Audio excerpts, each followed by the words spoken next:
This is a download from BBC Learning English. To find out more, visit our website. 6 Minute English. From BBC Learning English. Hello, I'm Rob. Welcome to 6 Minute English. With me today is Harry. Hello, Harry. Hello, Rob. Well, in this programme, we're talking about wealth. The world is getting richer, Harry. Really? How come? Well, according to recent data, the number of people living in extreme poverty has halved in recent decades. More people own a car and a mobile phone. So that's all very good news. More people can have a good standard of living. Standard of living is what we call the amount of money and quality of life people have in a particular society. People in general may have a better life, but there's still a lot of inequality in different countries. Inequality. In other words, some people have a lot of money and opportunities and others just don't. So individual governments have to find a way of reducing this inequality to allow more people to have the opportunity to improve their lives. Yes, in this programme we're talking about the gap between rich and poor, and you'll learn some words which will help you discuss this topic or read about it in the news. And now our quiz, Harry. Ah, the legendary quiz. I'm ready. Good. Right, a recent report by Oxfam and Credit Suisse revealed how divided we all are when it comes to wealth. A lot of the wealth in the world is in the hands of very few people. That's what I'm going to ask you about today, Harry. How much of the global wealth is owned by the richest 1%? Is it A, 38%, B, 48%, or C, 58%? Well, it's only 1% of the population, so I would have to guess the lower one, 38%. Surely Okay. they can't own more than that. Well, we'll see if you've got the right answer at the end of the programme. Now let's talk about rich and poor. As we said, experts have concluded that more people are living better when you look at the world as a whole. But in individual countries, you can find people with hardly anything to eat. And others with lots of houses, cars, land, and so on.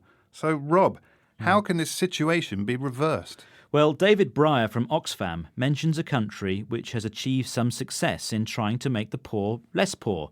He's talking about Brazil.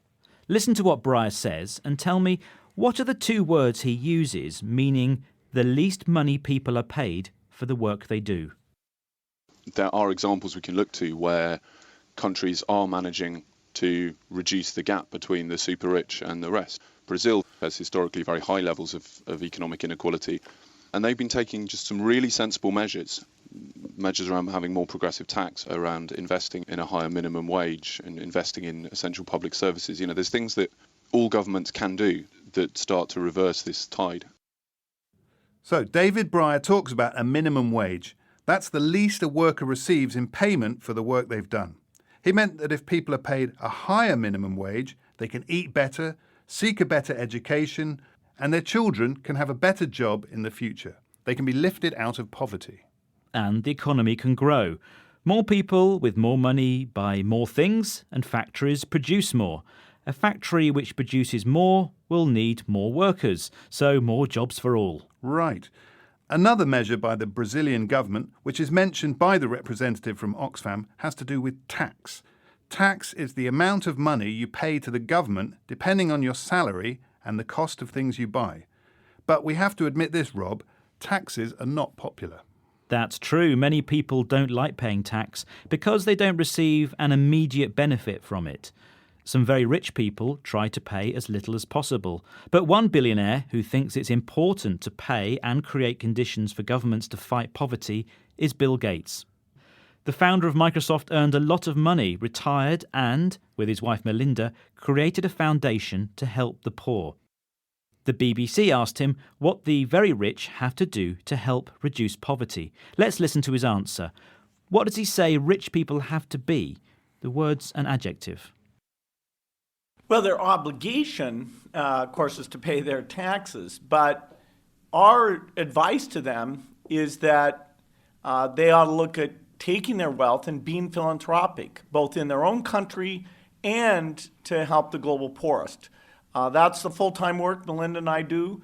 We find it very fulfilling. We love seeing the progress.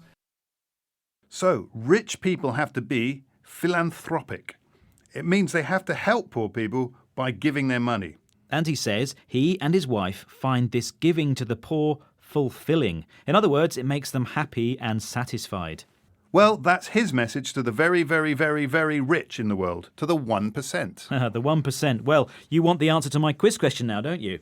Yes, you asked me how much of the global wealth is owned by the richest 1% of the world's population. And the options I gave you were 38%, 48% or 58%. And I guessed 38% based on the fact that I couldn't imagine them owning more than that. I like your thinking, Harry, but I'm afraid the correct answer is actually B, 48%.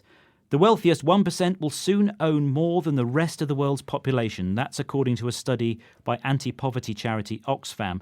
I think it's truly shocking that such a small number of people can own so much. You're right, it's an amazing statistic. OK, well, we're almost out of time, but let's remind ourselves of some of the words that we've said today. Harry. Standard of living, inequality, minimum wage, tax, philanthropic, fulfilling. Well, that's it for today. Do log on to bbclearningenglish.com to find more 6-Minute English programmes. Until next time, goodbye. Goodbye. 6 Minute English. From BBC Learning English.